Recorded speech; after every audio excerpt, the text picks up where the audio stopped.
Olá, meu nome é Diorella, eu sou autora do blog Direito é Legal. Desde que eu comecei meu curso de Direito, eu comecei esse blog. Teve um leitor do blog que me pediu algumas dicas de como estudar.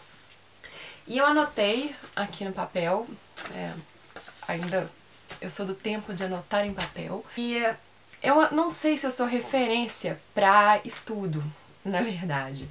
Eu sou uma pessoa que estudou bastante, mas tive notas ruins, tive notas boas, mas como essa pessoa confiou em mim para me pedir dicas, eu anotei algumas dicas que eu espero que funcione, que possa ajudar alguém. A primeira dica é, na verdade, uma observação. Você deve ver como que você aprende melhor. No meu caso, eu aprendo melhor assistindo aula, eu preciso assistir a aula. Por isso, na faculdade, eu era uma pessoa que se sentava na primeira carteira. Muito difícil sentar lá atrás e participava da aula. No meu caso, eu aprendia mais participando da aula, assistindo a aula, e era na aula que eu tinha que aprender. Muitas pessoas ficavam conversando durante a aula, matavam a aula e tal, às vezes por irresponsabilidade, às vezes porque elas realmente não precisam de aula. Ou elas já nasceram sabendo, ou elas conseguem aprender depois pegando um livro, ou a família delas já é envolvida com esse assunto, então isso faz com que elas já tenham meio que nascido sabendo. Enfim, tem várias formas. A minha forma de aprender principal era na aula. Então era o ambiente que eu precisava aproveitar mais. Claro que nem toda aula eu era essa aluna exemplar, mas eu tentava assim. A segunda dica é planejar o que você vai estudar. Porque são muitas matérias. Direito, então, é coisa demais para estudar. Tem desde crime, a vida empresarial, passa por tudo. O ideal é não deixar acumular matéria, para que o seu estudo seja algo mais natural, que vá fluindo, que você possa ir lendo tranquilo. Se você deixar acumular muita matéria, e isso já aconteceu comigo, depois você vai ficar muito afobado, você vai estudar correndo e acaba que não vai reter tudo que você precisa reter para a prova.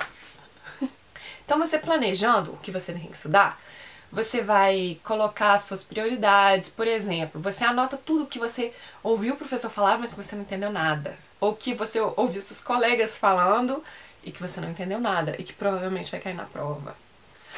Ou que provavelmente você vai precisar para sua vida, o que é mais importante. Você fazendo o planejamento... Ai, cabelo. Você fazendo o planejamento, você vai conseguir procurar na internet, que tem muito site muito bom, tem muita pesquisa boa na internet, em revistas, em livros e até com o professor mesmo, para resolver o seu problema, o que você entende, o que você não entende, e com seus colegas também. Então, o planejamento é uma ótima forma para você já resolver 80% dos seus problemas de estudo. Existe um princípio que chama princípio de Pareto, que ele fala exatamente sobre os 80% e 20%. Quer dizer, às vezes a gente resolve facilmente 80% das coisas e fica 20% de coisas como problema ainda. O segundo ponto é uma sugestão. Ai, meu cabelo! O segundo ponto são estudos diários.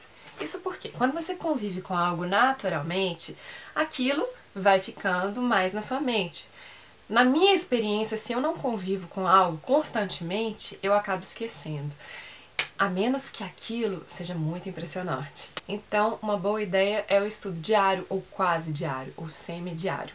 Quando eu estava me preparando para a OAB, eu me propus a fazer o estudo diário. Porque era tanta matéria, era tanta coisa, que eu não podia me dar o luxo de deixar acumular. Mesmo que fosse 5 minutos por dia, eu tinha que estudar, até para criar esse hábito, essa constância. Comecei a estudar para a OAB, estava em época de festas, final de ano, e eu me lembro que mesmo no último dia do ano, dia de festa, dia de fazer planejamento para a vida, de refletir tudo, eu consegui estudar. E isso foi, para mim, essa foi uma chave do sucesso para essa prova da OAB, que eu achei muito difícil.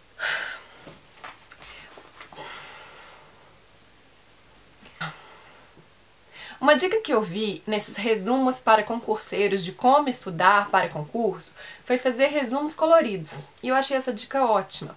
Diz que quanto mais barango for o seu resumo, mais a sua mente vai reter as informações. Se for tudo muito monocromático, muito padronizado, não vai funcionar. Então, quanto mais barango o seu resumo, mais a sua mente vai retendo informações. Então pega canetinha, pega lápis de cor, pega canetas diferentes, até tinta, mas claro que você não tem que virar um artista de resumos.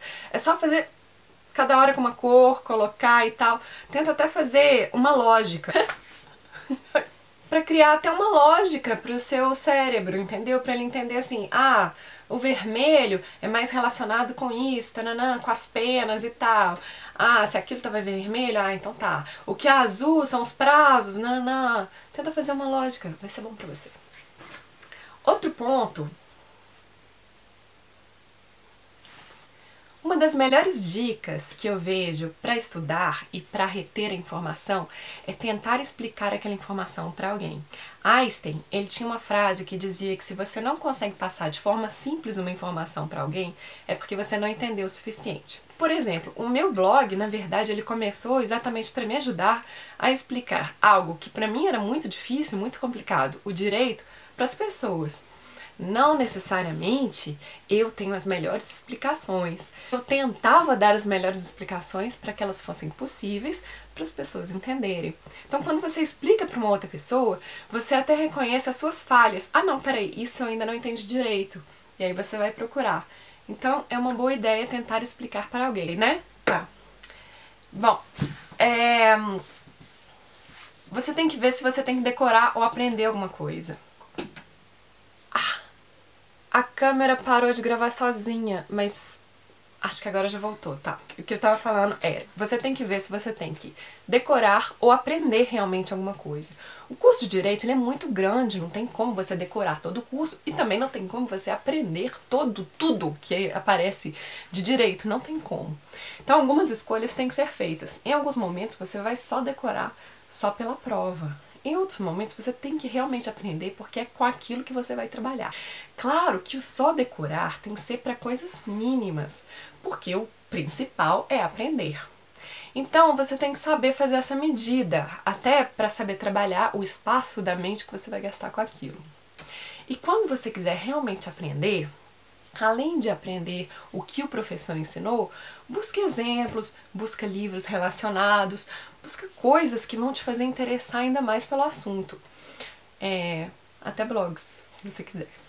Uma dica que não é bem uma dica, que é mais uma obrigação, mas que você pode interpretar como uma dica de estudos, é fazer estágio. Cursos de processos, eles são muito relacionados ao estágio.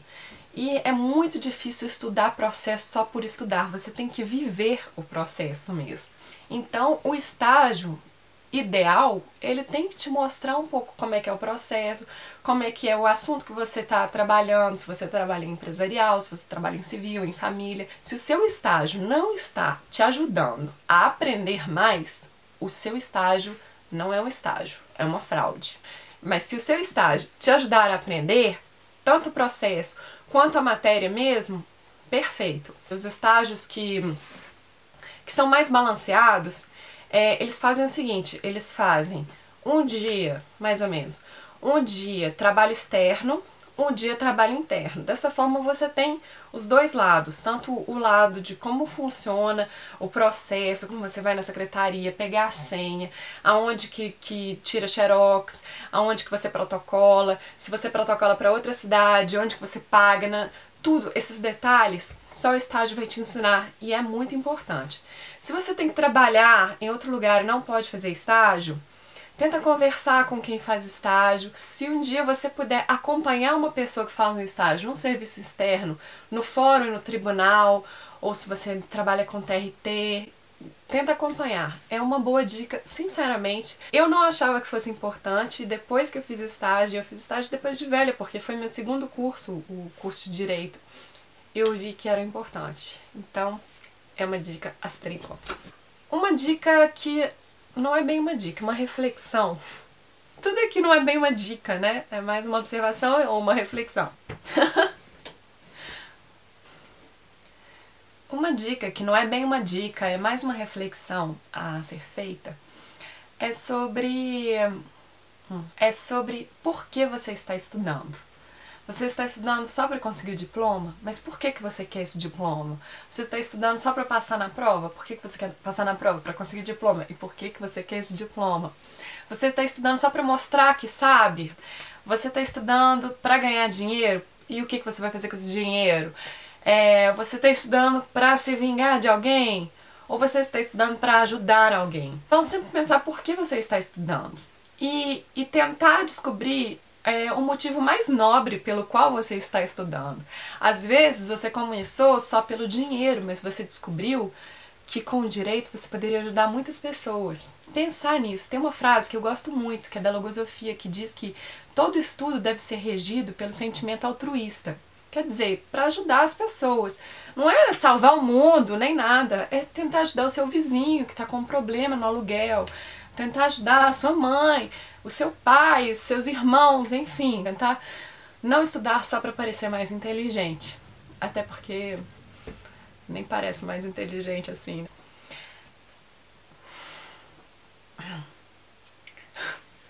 Por fim, eu separei uma dica que eu recebi no início dos meus estudos e que me ajudou, e eu espero que vai ajudar essa pessoa que está aí assistindo, que é sobre os efeitos ex tunc e ex nunc.